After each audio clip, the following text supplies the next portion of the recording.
Alright guys, I wanted to show you this real quick. This is like a dramatic change to these because they're sandblasted. I mean this is the stuff that I like. Okay, so it's all sandblasted, right?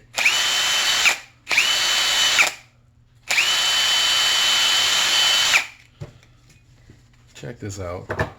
And this isn't even, I'll show you. Just watch.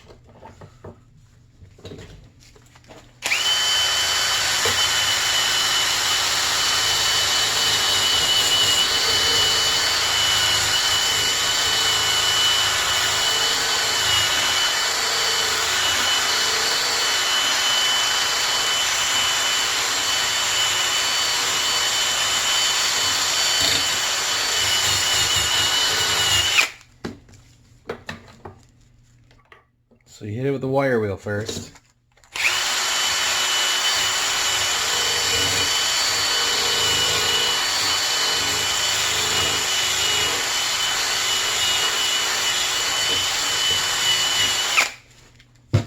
I got a couple here to do, so I'm going to do these first, and then I'll show you the polishing. Oh yeah.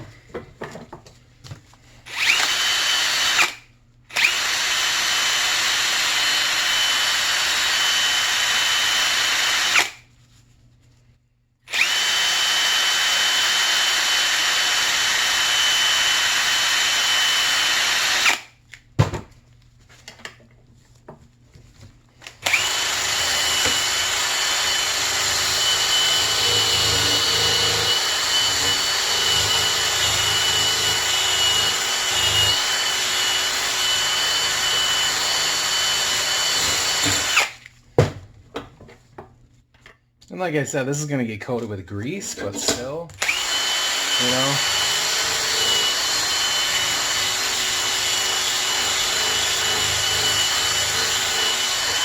It's off already. Why not take a couple minutes to do it?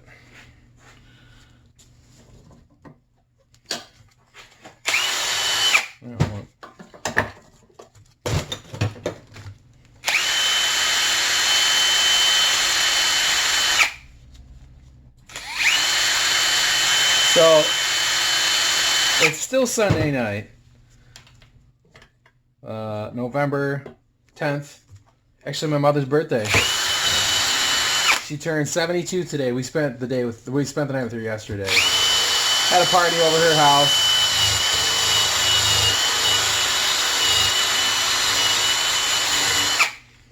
It was me and my two sisters and our families. Well, my one sister.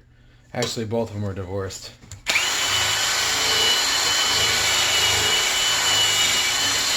Look at the pitting in that. I mean, that's ridiculous. And the thing, you know, with this, well, anyways. Okay, so we spent the night, we hung out for a few hours over at my mom's house and spent the day with her. But today is like I said, the 10th. So the winter weather advisory over the weekend was that there was going to be a potential 1 to 3 inches of snow overnight or like tomorrow on Monday, the 11th of November. So it's been updated to a winter weather advisory from 4 a.m. to 7 p.m. tomorrow.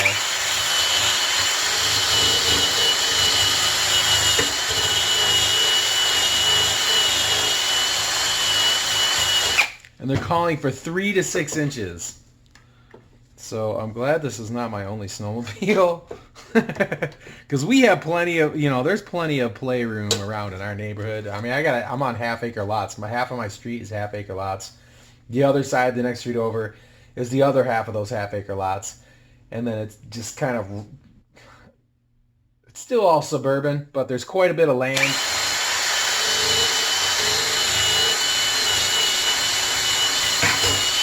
Around here to play with, and there's an old elementary school that got turned into a state trooper post, I believe is what it is. And so they don't care if we play over there, and it's got like, gosh, it's got to be 30 acres, 25 acres maybe, to play on. 20 acres. No, right around there. But either way, it's plenty of room to have fun on. So if we get that much, you better bet your butt I'll be on a snowmobile in the morning. So, all right. So what we have here is these three. These little 4 bushings are polished. We are going to go ahead and hit the inside of these.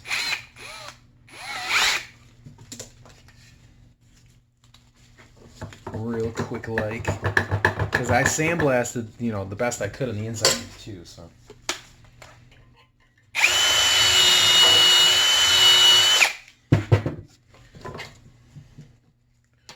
$104.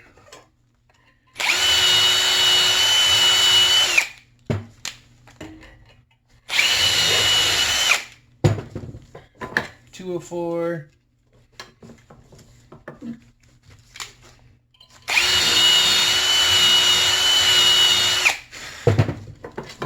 $304 and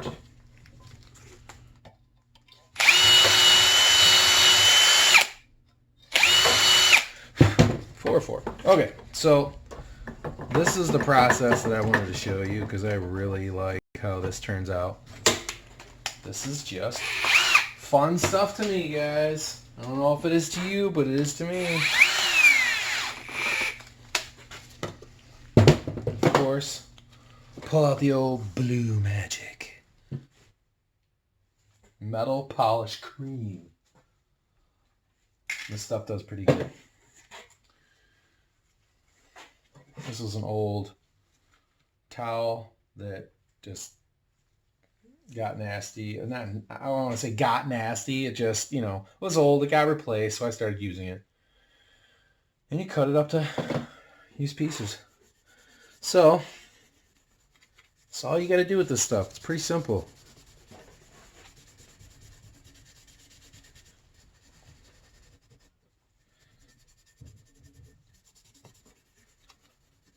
See, it's kind of getting dark. It does it somewhat on, what on metal, well on like steel, but it does way better on aluminum. Well, watch this.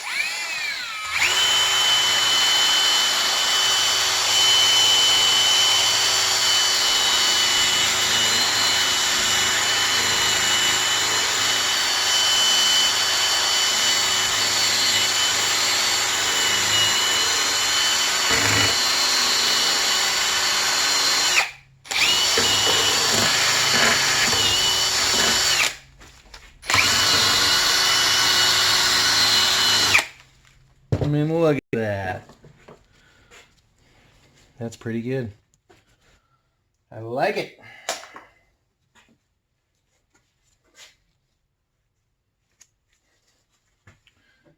Just put a little dollop on the end and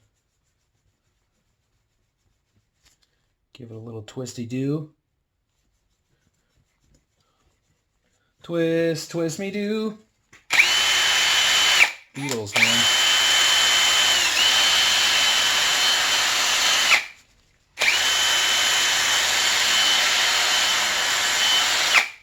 All right. Boom.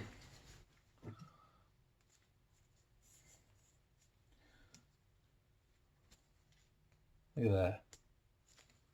I painted the other ones, but these ones I'm just going to polish. You know what I think it is? I think there's a little ridge on these.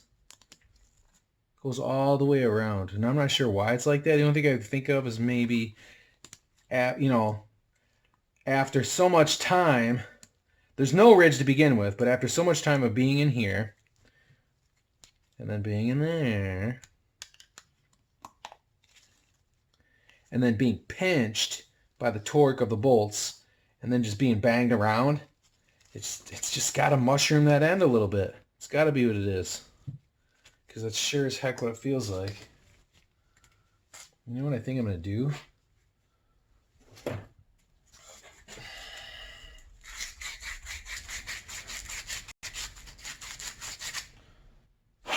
Let's see if that makes a difference. Oh, yeah.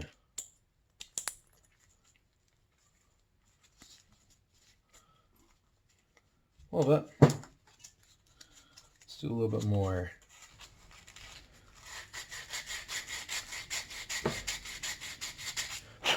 And we'll polish the end again real quick.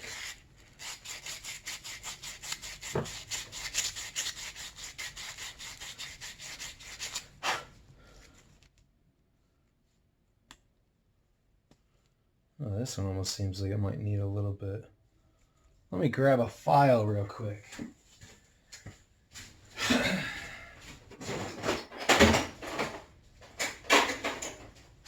Trusty old file. Can't beat it. It almost looked like that, yeah, right there. That's probably it. Right there.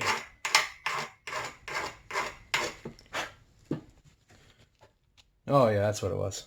100%. Alright, so kaboom. And kaboom. Alright, yeah, that's good enough for me. Alright, let's give it a quick polish again.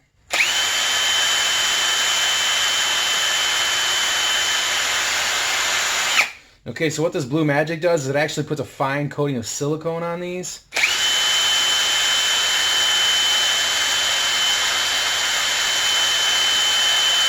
And there's enough left on here for little stuff like this that it works out pretty good. Alright, so we got 2 done, or 1 done. Let's just grind this down a little bit before we even polish it. Okay, well what I was gonna say too is like this one here. I'm not sure if you can see that, but there's almost, you can almost see like a little lip on that one. So I'm just gonna go all the way around this one.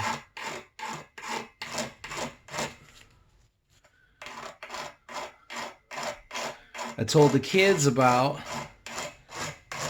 the potential snow and they're so excited. They love snow. They loved snow before, but they love it even more because of snowmobiles. Because, yeah, we take them up north. My youngest is Calvin. He is 10. And, no, 9. And Kira is, sorry. Kira's, she's going to be 12 this month. So she's pretty pumped up. We're going to get her, on a 440 this year. I let her drive my 580 EFI. It's a 97 EXT 580 EFI. Excellent condition.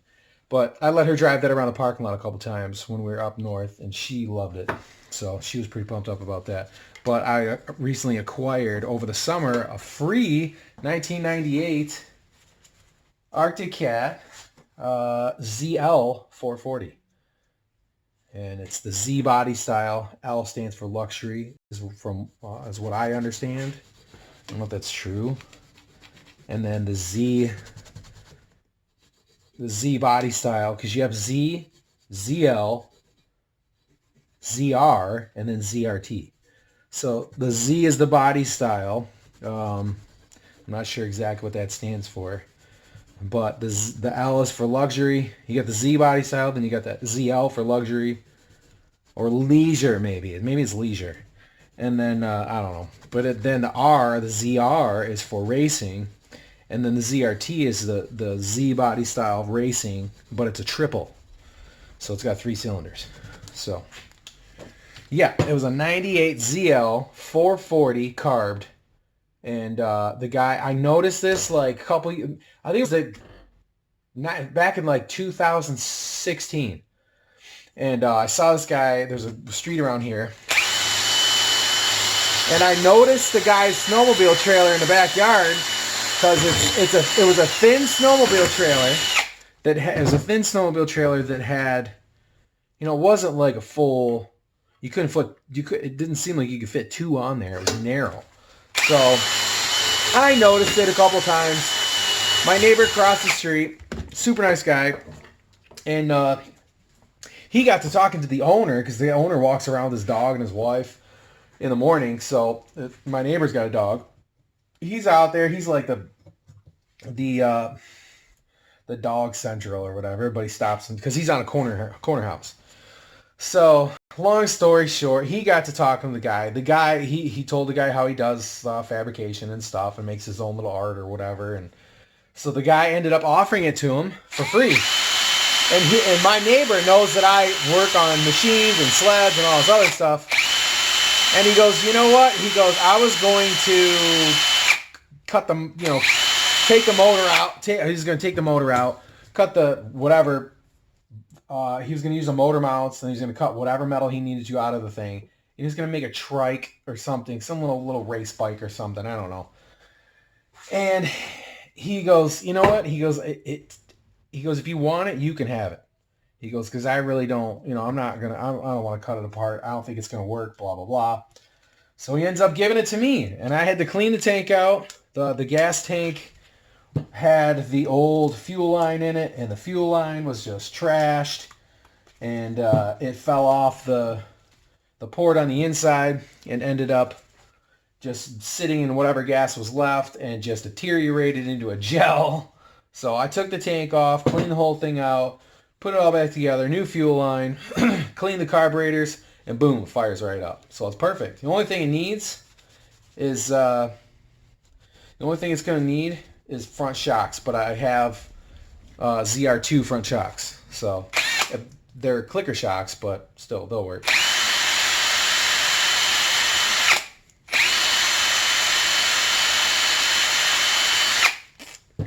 So yeah, that's what I'm going to put here on, and they love it. We've gone up north. We have gone up there twice now, 2 years in a row. The first year was kind of like I said, I've only been into this for like 3 years. This will be my 4th year. So, and my wife's into it now. The first year was just me. I traded a 55-inch Toshiba television. It was 1080p. Had 120 hertz processing on it, so it was real. The smooth motion technology. A lot of people refer to it as the soap opera, which I don't think it's that. I enjoy how smooth it is because when you look around, you're with your eyes at real life, it's nice and smooth. So I don't like the movie 24 frames per second motion. So motion picture stuff. So anyways, Toshiba 55-inch LED LCD, 120 hertz processing, and it was not a smart TV though, but it had 3D capabilities, and we use that often. It was very nice. So it was that. I still had the box for it, the pedestal, and everything. I boxed it all back up. I had an Xbox 360 with 4 controllers, a bunch of games. 2 controllers and a bunch of games. Had the Xbox Connect, Xbox 360 Connect, and then also had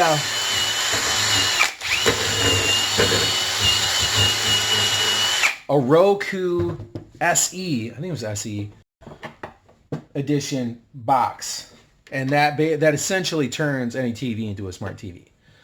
So I was selling that. I started off 1100, couldn't sell it. And this was only like 3-4 years after I got it. The thing was in excellent shape when all was said and done. I had the boxes for everything, the manuals, everything was in excellent condition. Like I said, I'm a box person. So I keep my boxes, and if it's something I might be able to sell at a later date, or I think I might have to return, whatever, for warranty purposes, I keep the box. So kept all the boxes. Offered it for 1100, couldn't sell it. Offered it for 900, couldn't sell it. Dropped it down to 600, couldn't sell it. I got offers for $250. I was like, hell no, I'm not I just paid $1,600 just for this TV 3-4 years ago.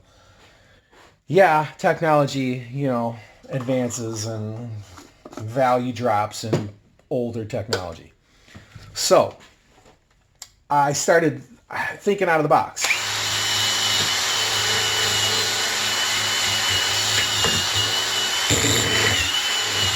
And I came to the conclusion, well, if I can't sell it for the money I want, I'm going to try and see if I can trade it for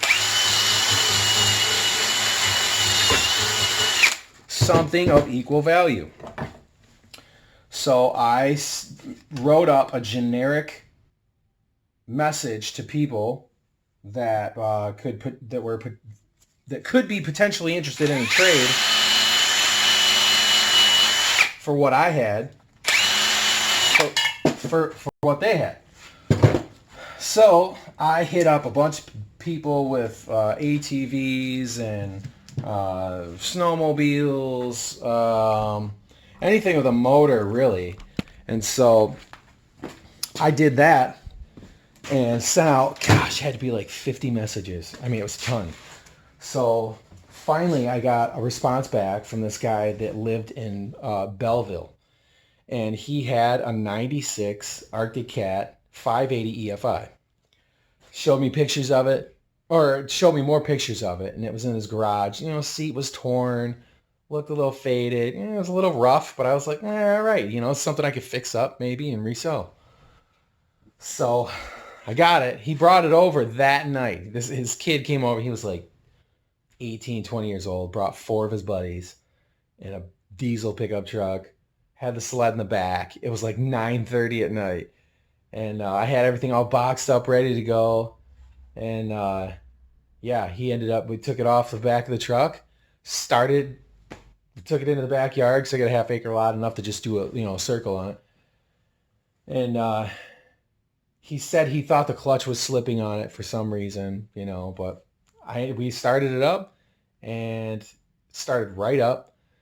And I took it for a lap around the yard, and I was like, all right, cool. So that was my first one. He ended up taking the TV and the Xbox and was just stoked. Couldn't believe he traded what he did.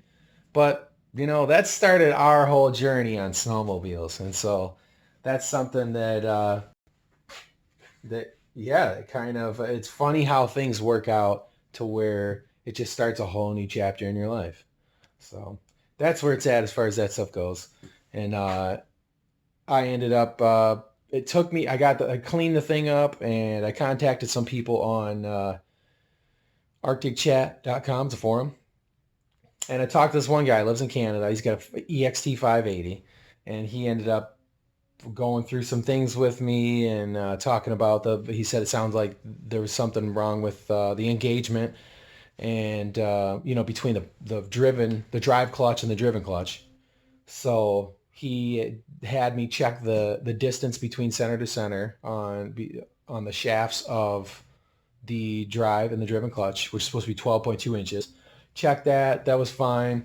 Went through a couple other things, and then he goes, let me see a picture of the secondary. So I sent him a picture of the secondary, the driven clutch, and he goes, that thing's put together. He goes, that thing's not put together right. And so it ended up being that somebody took the secondary clutch apart and didn't twist it to get the buttons on the helix to where it would engage right. So I did that, and the thing was a rocket. I couldn't believe it was pulling the skis. I was so pumped. And from that point forward, I took all the decals off. I got a new seat cover for it. I took all the paint off of the tunnel. And this was like in February of so it's 2017. So February of 2017, I got this thing going. And then I finally I was waiting for snow because we didn't have a very good winter that year. So I was waiting for snow, and it was like March. Gosh, it had to be like the second or third week of March. And we got 4 inches, I think, 4 or 5 inches. So I took the thing down to that school and just ripped. There's video on my YouTube channel. I got 2 videos. One of them, there's a big berm that goes around. I had that thing going like 60 miles an hour. I was so excited. And then the next year, 2017, it was like November 2017, and I started looking for snowmobiles, and I got a second one. And that was the 97 EXT 580 EFI.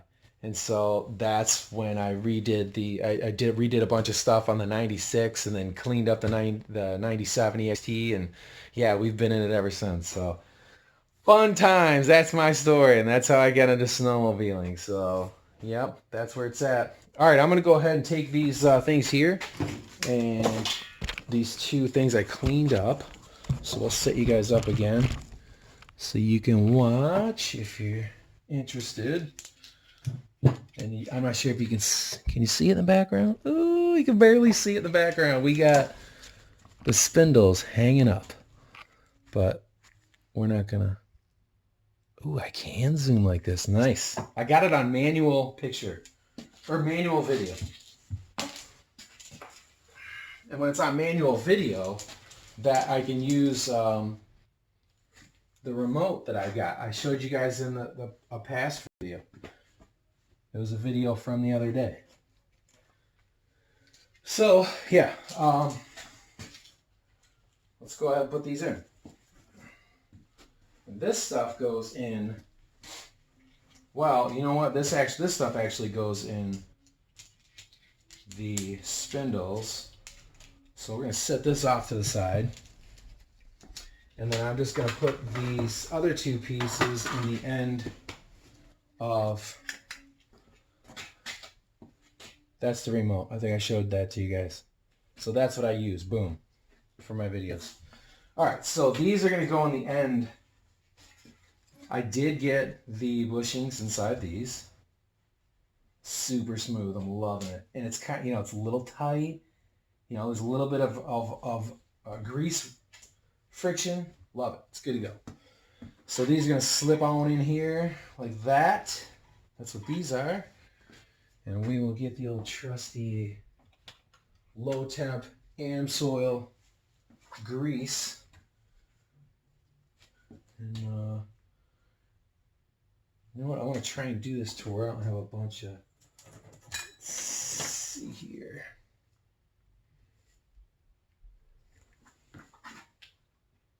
Let's see if this will work. This is just a rubber tube here. Just some fuel line. I don't know if I can get the sucker in here though. I'm trying to stick this fuel line in here. See if I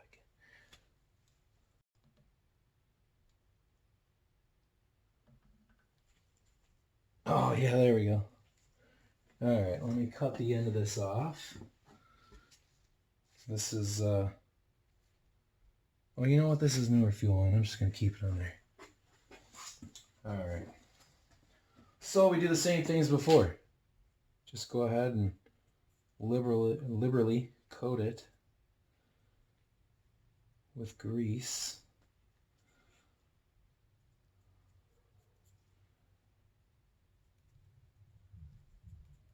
Get that on there. Nice.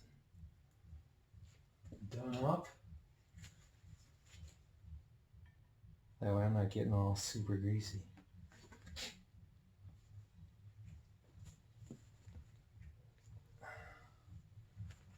There we go.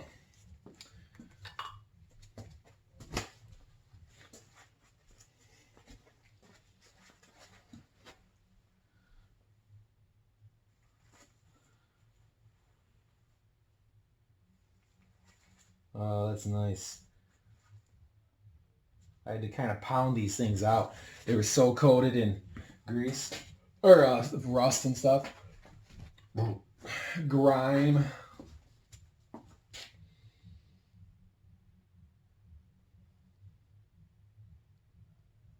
I'm not sure if you can hear that. They're playing some kind of music on the inside. Wife and kids like to pull up YouTube videos and dance to, what's that? It's not Zumba. It's, like Dance Revolution or some crap on YouTube. People record their own videos and then they'll dance along with them.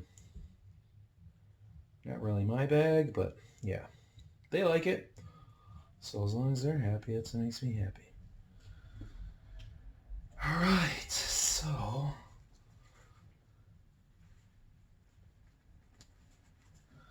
move this guy over. This one. The same thing.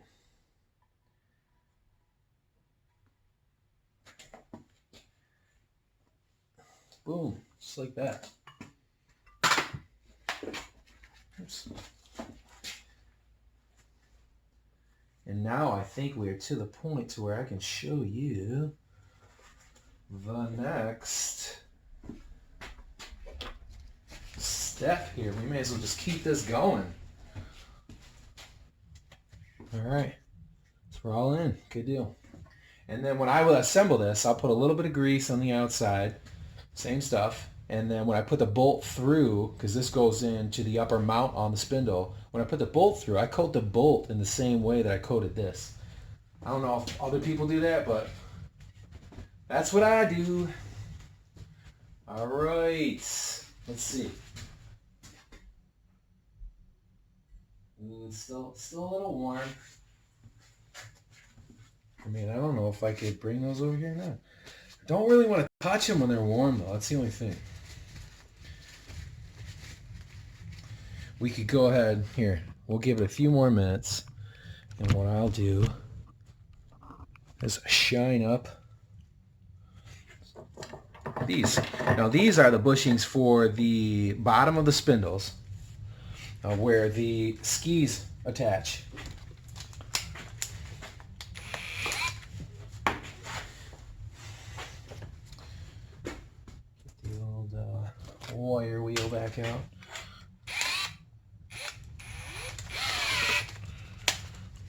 And so this goes on the bottom, goes into this bottom of the spindle, and then yeah, grease that up again, and then the big bolt goes through these to attach the ski to that.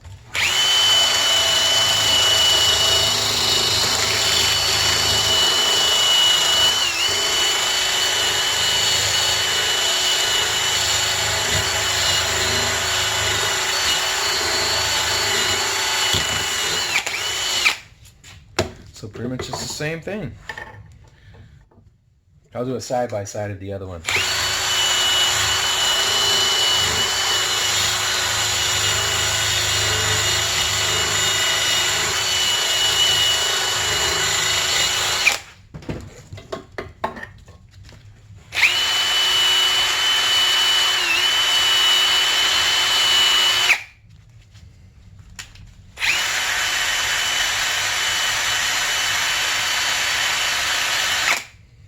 All right. Yeah, like I said, there's a little bit of pitting here, but that's why typically I will hit these with the Blue Magic.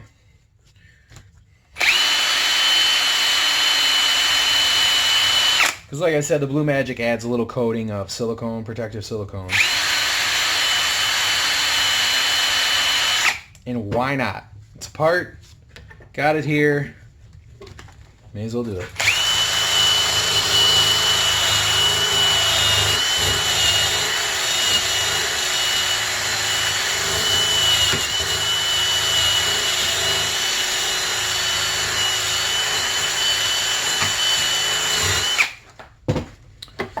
Little extra. That's what a restore is all about, though, you know. Clean up what you can.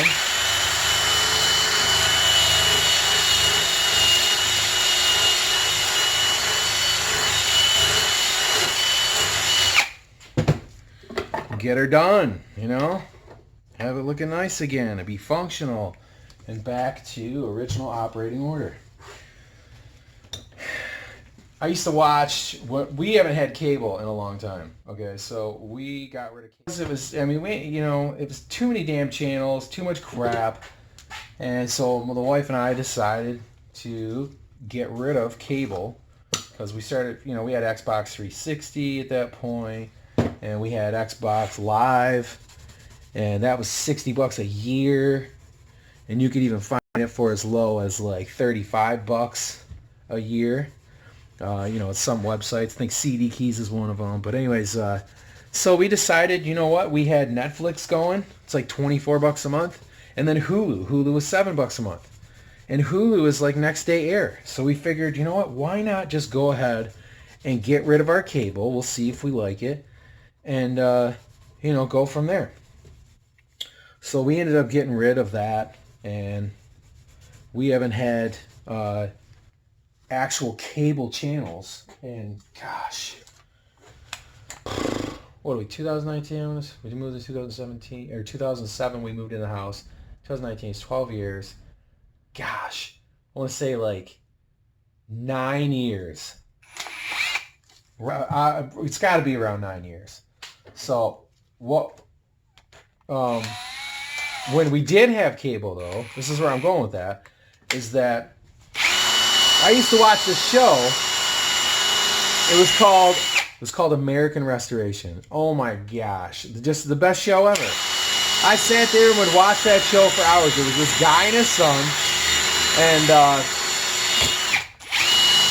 obviously they got to the point where in the show they had people contacting them all the time, and they would get these old relics in, and they would do a consultation of the people that were wanting it to get restored, and they would agree upon a price. Once he decided, yeah, it's something I could do, and they would show the whole process of how him and his son, and there was a couple other guys in the shop, they would go through and find parts if they could, and if not, they would fabricate parts and then completely restore just old, like people would bring in old stuff from their childhood, like older folks would bring in like little tricycles from when they were a kid that their parents kept, and these were like 56-year-old people that would bring these in and just bring in these old antique things. They would get restored completely and just look amazing.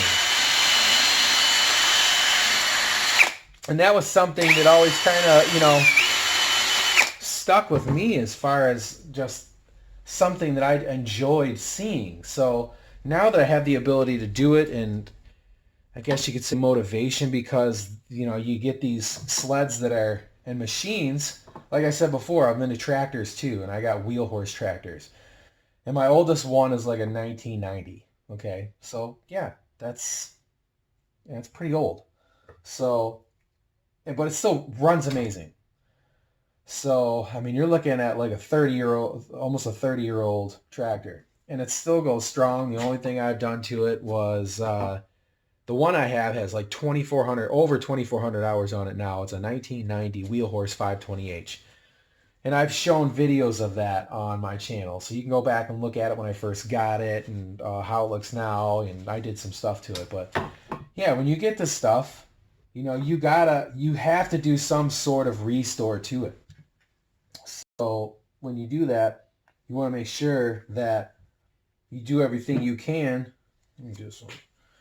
To, put it back into a condition where it's going to last again. It's going to last for a long time again. You don't just want to run that crap into the ground. I mean, if you run it into the ground, it's not going to last. A lot of these sleds will get run, and they have been run into the ground because people look at them like toys.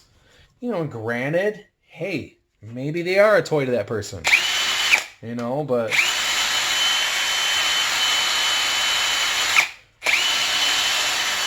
regardless, they're still a machine.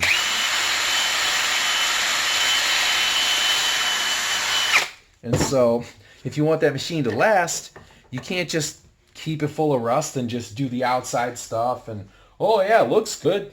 You paint rust, it's still rust underneath. So, you got to remove the rust, you got to make a repair, and, make it like new again. So that's the whole reason that I get going on, doing a lot of this stuff, and, it keeps me moving, and it's just fun. Like I said, I like to see progress, and I know there's a lot of people out there that like to see the same thing, and I just hope you guys that like this kind of stuff will share it with those types of people, and they get, just the same type of joy out of it that I do, doing it and then sharing it with people. So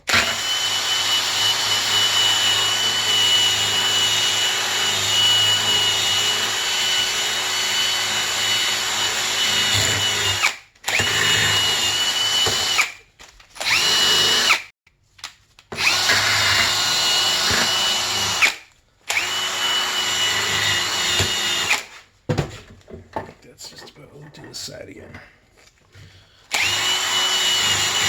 So I mean, if you got, if you got the motivation, you got the time, why not just make things as nice as you can?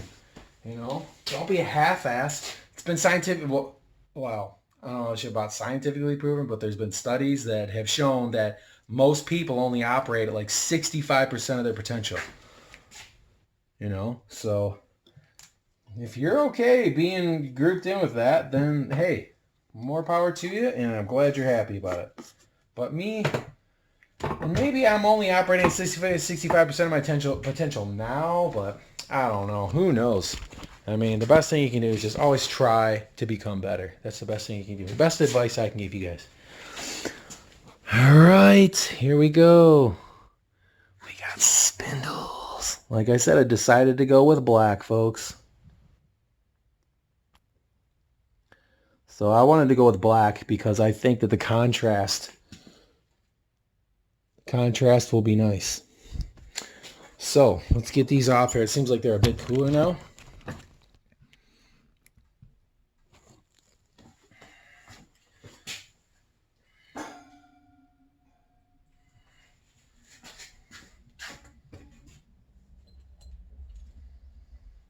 And I barely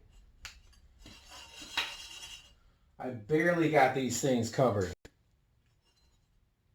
I mean, they got covered completely, but I barely got them covered. I literally had to take the cans and like scrape with a little brush. I had to scrape out all the powder off the sides and then scrape it down into it, then pour it into the other one, and then the other one I had to scrape out, and then finally was able to get both of them coated.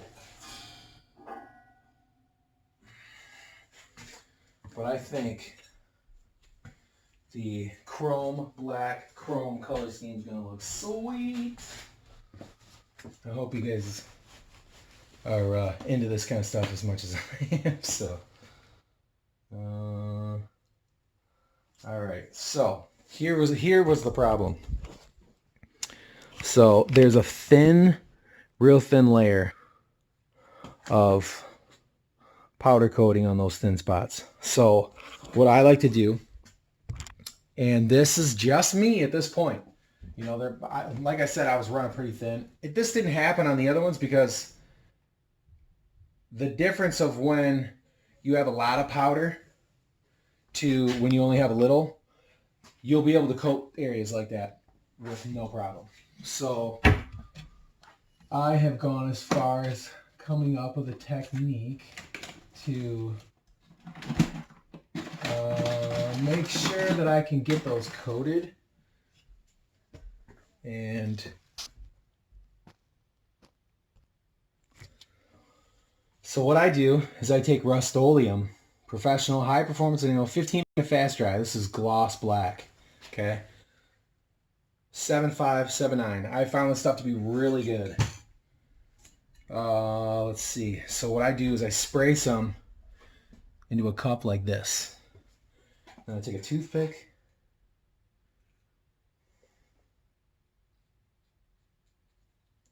And just put a light coat on there.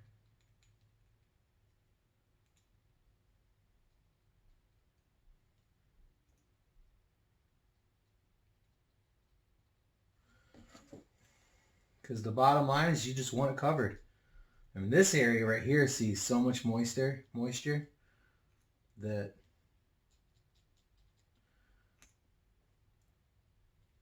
because the thing is that with powder coating, the voltage creates, when you have areas of metal that are close and kind of create like a peninsula effect of electromagnetism because of something called the Faraday effect. And so what happens is you get areas that will kind of block out and repel the powder instead of actually attracting it. So this guy, whew.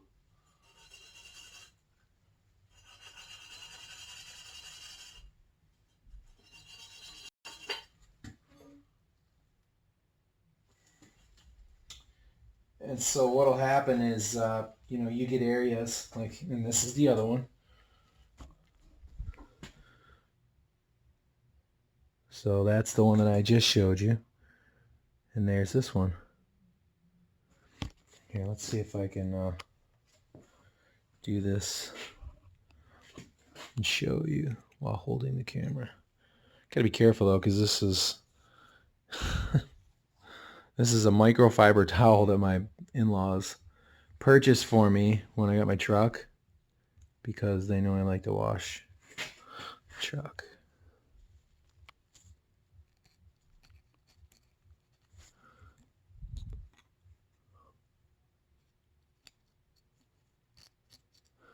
probably use one of those brushes, actually. You know what I think I'm going to?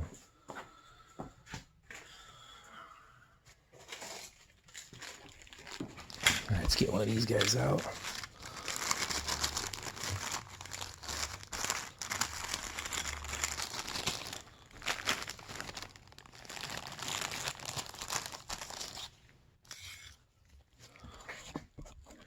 All right, then you just do a little dip. I feel like Bob Ross here. Put a friendly little bush right over here. Oh, there's probably a few of you that won't even know who Bob Ross is. Just like that. And stuff does really get it smoothing out.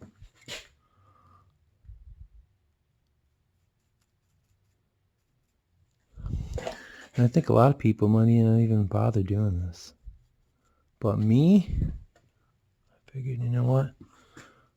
Let's do it. All right. So there we go. Even right. See, now this stuff is not really that big of a deal when you are, this is, the rest of this is just aluminum. So it's not that big of a deal. But this area, this is all steel. So you want to make sure that this is covered real well. So that steel piece there goes all the way through up to the top. So you want to make sure that that stuff's good to go.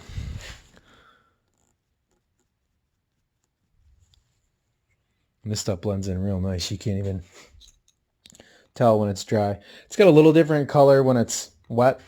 Almost like a brownish tone. But when it dries, it's jet black, just like this stuff. So that's them. They're going to look sweet up against that chrome.